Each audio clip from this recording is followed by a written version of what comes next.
Welcome to The Truth for Today, and thank you for joining us. I am Michale Boldea, your host, and today we will be discussing two very different brothers and the lessons that we can glean from their experiences. I'm going to be going through our scripture verse of the day as well as our quote of the day rather quickly and without much comment because I tried to make this a two-part teaching rather than a four-part teaching, and as such have much information to get through in the 30 or so minutes that we have together. And so, without further ado, our scripture verse of the day comes from Ecclesiastes 12, verse 1. Remember now your Creator in the days of your youth, before the difficult days come, and the years draw near when you say, I have no pleasure in them.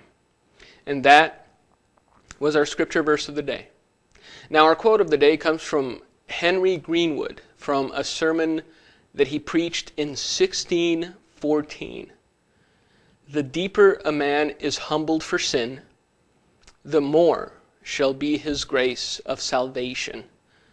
Now, due to time constraints, we will not be able to read the entire scripture reference, but if you would like to follow along as we discuss certain verses, the entire backdrop of today's teaching can be found in Luke chapter 15, verses 11 through 32.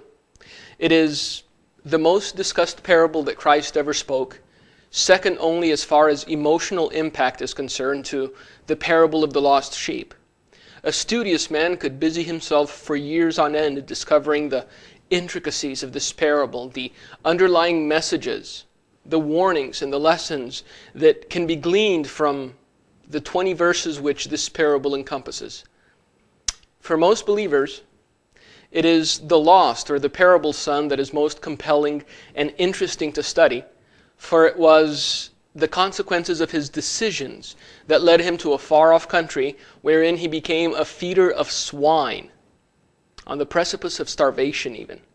Although the lessons one can glean from the younger of the two brothers are more obvious, there are more subtle lessons one can learn from the behavior and the reaction of the older sibling as well.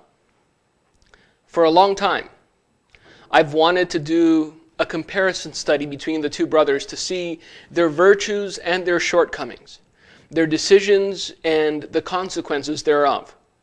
Now, we will begin with the younger of the two brothers since, as has been stated, he is the more interesting of the two siblings.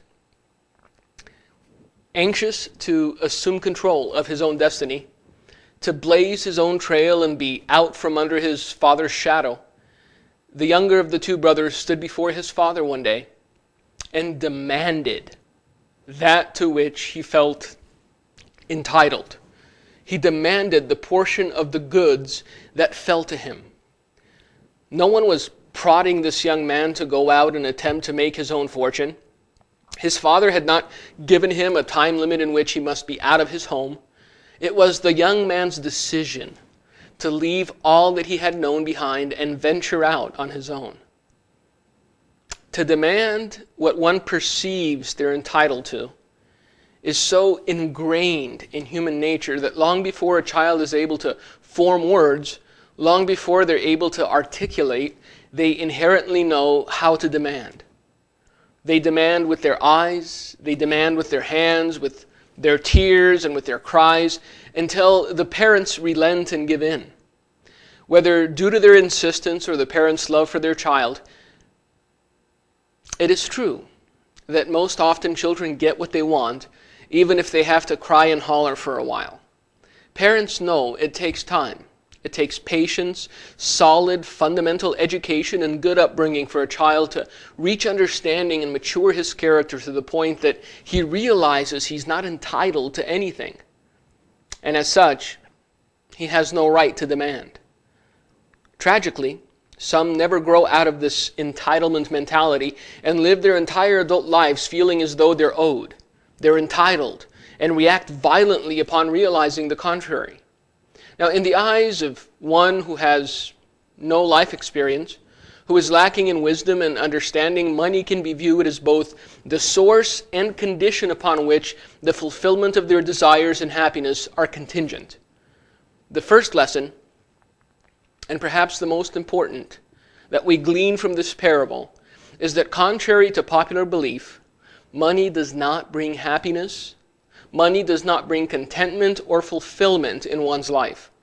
Fulfillment comes about from the subtle, often overlooked areas of our lives, and some discover this truth well into the twilight years of their existence.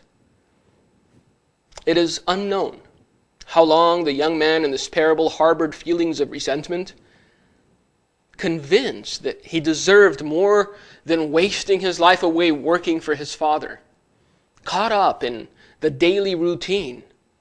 But his actions confirmed that these feelings existed. He was not content with his place in his father's house. There was no gratitude nor thankfulness in his life for having been born into a family of means.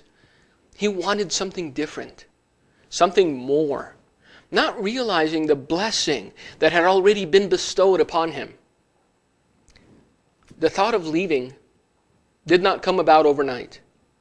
It was nurtured and it was fueled by the idea that he deserved, in fact was entitled to, a life of liberty and independence without the restrictions imposed upon him by his father. He didn't understand that absent of order, absent of rules, liberty is nothing more than disguised chaos.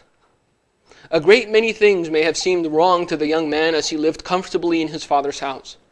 His heart wanted for something different. His flesh desired to unfetter itself from the confines of his father's rules. Loving, merciful, and understanding as his father might have been, the young man rejected him. The parallels that we can draw between some Christians today and the young son who did not know to appreciate his father's goodness are countless. And each of us can see an area in our lives, a moment in time, when we acted like this young man. Although he was legally entitled to his portion of goods, due to the lack of maturity expressed in his hasty decision to come into possession of his inheritance, he disqualified himself. Yes, he disqualified himself as true possessor of his inheritance. It is a spiritual principle that is often overlooked within the house of God, but one to which God holds every believer. Before we can come into possession of our promised inheritance, we must first reach the level of maturity, accountability, and responsibility that God requires. Luke chapter 16 verse 12 says, "And if you have not been faithful in what is another man's, who will give you what is your own?" In light of this truth, we also make the humbling discovery of how good God truly is. We see the level of grace with which he treats his sons, in that he will allow them to administer the spiritual goods of another, even at the risk of them being squandered, that they may become good and faithful stewards of the future inheritance promised them by covenant, which is kept for them in heaven. Now, in his typical, straightforward fashion, the Apostle Paul clarifies this spiritual principle in his epistle to the Galatians as he focuses on the need for a certain level of maturity. Galatians chapter 4 verses 1 and 2 say, "Now I say that the heir, as long as he is a child, does not differ at all from a slave, though he is master of all, but is under guardians and stewards until the time appointed by the Father." It is often a dangerous thing to demand of God the portion of the goods that fall to us, to demand our inheritance before we are ready to administer them wisely and faithfully.